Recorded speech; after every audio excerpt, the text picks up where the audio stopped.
Excellent Wives in Training. This is Jill Ragg, and I am back in my car for Just a Minute with Jill, special Q&A edition. Some of you may wonder why I'm in my car. Well, it is a reminder that it's just a minute video, and also it's a pretty decent sound booth. So it sure beats hiding under a blanket. Anyway, we have some Q&A questions that came in 2 weeks ago, and I was going to get these videos out last week, but it was our Vacation Bible School, and I was very busy for our PM Vacation Bible School and very tired during the days. So anyway, I would like to get to some of our questions that came in for the Q&A, and most of them were actually about parenting. If you are a mom as an excellent wife in training, I understand that that is the most consuming aspect of your life. Being a mom is more demanding to your minutes than being a wife, and even than keeping up with your house. If your house is being more demanding than your children, then it may be that your priorities need to shift a little bit more towards the souls than the soil. So that's my first piece of advice for you this summer. Souls are more important than soil. Dirty houses in this case. But I do not encourage you to leave your house dirty, as this month we are talking about keeping up with your house. And as we look at the Proverbs 31 woman, you do see a woman who is managing her time. She is keeping up with her home, with the people inside her home, her husband, her children, her servants, which were real people back in the day. Nowadays, our servants are our appliances. And as well, was living a godly life that is apparent by the way her husband and children rise up and bless her. She has not been a woman who tore down her home with her own hands, Proverbs 14:1. She could not possibly be the nagging woman where her husband would rather live in a desert than with her. And she must have been a faithful, loving, discipling, disciplining mother for her children to also rise up and bless her. Children who are overindulged do not end up thankful in the end. So speaking of children, again, most of the questions that came in are about parenting. So the first one that I want to answer is, how do you structure your day as a mom with elementary age children? And I was able to clarify with the author of this question. Was she talking about general days or summer days? And we're going to actually answer both. But the first one I want to answer from this particular mama was thinking about summer days, struggling to make a schedule. How do I block out a day in such a way as to fulfill priorities, to not get inundated with chaos, and to be able to do the things that a mom and a wife and a homemaker need to do? So you may have a bunch of children that are very close in age, and it's easy to group them and to think of them as a group, which is something that is a little bit easier when they're younger, but you'll have to spread them out as far as what they're actually allowed privilege-wise when they get older. But what if your kids are spread out? Say they're 8, 5, and 1. You've got a child who's able to help with all chores, you have a child who can't read yet, and you have a child who isn't even potty trained yet. So there's different family lives that could be going on this summer as you're seeking to schedule your time. If you have all older children, they're pretty portable. They get in the car, they seatbelt themselves, or they seatbelt each other, and you can run errands every day. But if you have little ones, it can be challenging. You've got naps to work around. You don't want to be exasperating your children by keeping them up late, by skipping their naps, by go every day.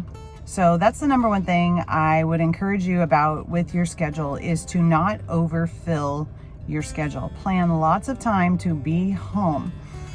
The best ways to be training your children are to be winning the battles at home.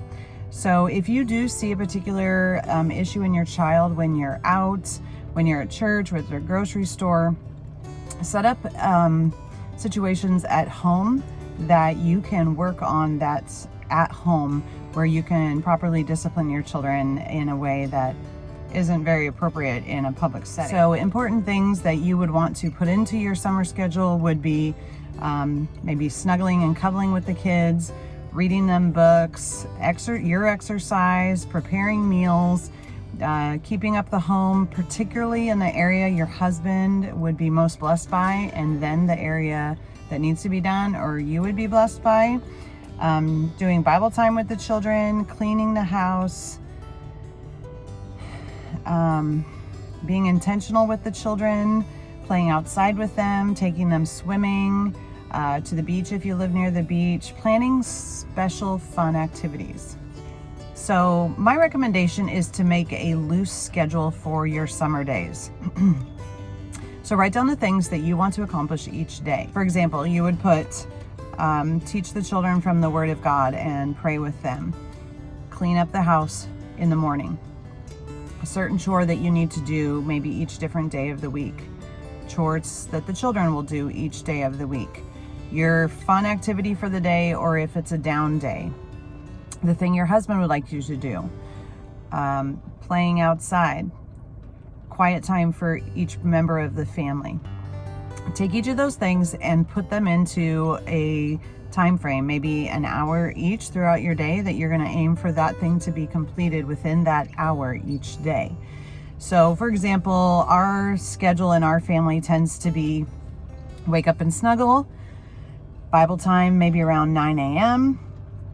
until about 9:30. Breakfast is either before or after that. Write down where you would like it. Chores are done after Bible time and should be done in an hour or less. Then we would have, if there's a learning thing that needs to happen, that would be in the morning when their minds are fresh. Say you want them to be reading each day or working on math on the computer or practicing piano. You would put that in the morning after chores while they're still fresh and have some energy. I would recommend an outside time, possibly before lunch or around snack time, and then your lunch. After lunch, I would make it a time for you to read out loud to the children. That would be something really fun to do every day after lunch, and they can be busy but quiet in the same room as you. So my kids would color, draw, play Lincoln Logs, perler beads, something like that, and they could listen to you read aloud or listen to an Adventures in Odyssey, and then everyone could go to their rooms for either self-pursuits, the things they want to do, naps for the younger ones, nap for you if you need it, focus on a chore that you need to get done in the day. And then after a rest time, say an hour and a half or two, then if you have errands to run or a pool date or gardening, different things like that, just block everything you need to do. And since it's summer and you can be a little bit more laid back, make them 1 hour blocks. That would be a great way to go about it. One of the things I also like to do was plan different things for each day of the week, but I would repeat it week after week so I didn't have to keep thinking up new things. For example, I had Monday was watercolor or paints. Tuesday was Play-Doh or modeling clay or sculpture type things. Wednesday would be scissors, glue, construction paper, beads, glitter, that kind of thing. Thursday would be perler beads or shrinky dinks or a craft kit. Friday would be crayons, coloring, colored pencils, drawing, tracing. There's the book series Draw Right Now. Those were great to teach my kids how to draw things. So assign each day of the week something different. Know that you have the supply of craft materials, and that will keep it fresh every week. It's not just you go find something, child, you go find something. Get a few things, make a stocked craft cabinet. Another thing you could do is go get a fresh puzzle or go to the thrift store, though you might be missing a couple of pieces at the end. Have a puzzle out during the summer. Buy one new game. Last year during COVID and we had moved to a smaller rental house, I bought a brand new game, Rummikub, and I played it almost every day with some child. And so that was really fun and really sweet. One of the things I do with my older children is I have a list. It's called Summertime Screen Time List, and it has on there what to do Before you can do any screen time, whether it's Xbox or computer, even if it's learning computer or if it's iPhone games and so forth. So here's an example. Let's see if that'll work. I have this listed, I have this listed in my home, screen time rules. And this is something I use in the summer. So even though we have a regular chore list, this is also a secondary reminder.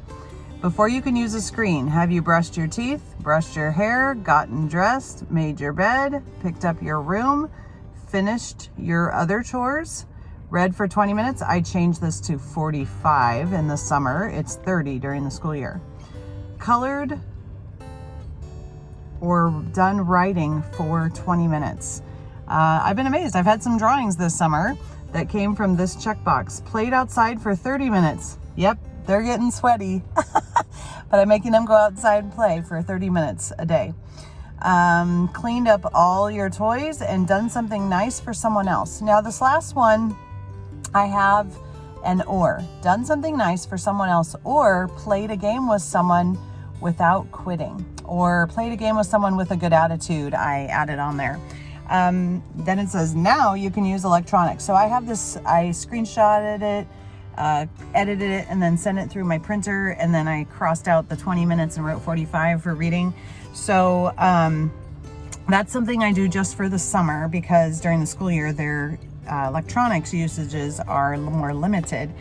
But what I was saying about the games is that I committed in my own heart to be able to say yes during the summertime when I was less busy to play games with my children, which is not something I do a ton of during the school year.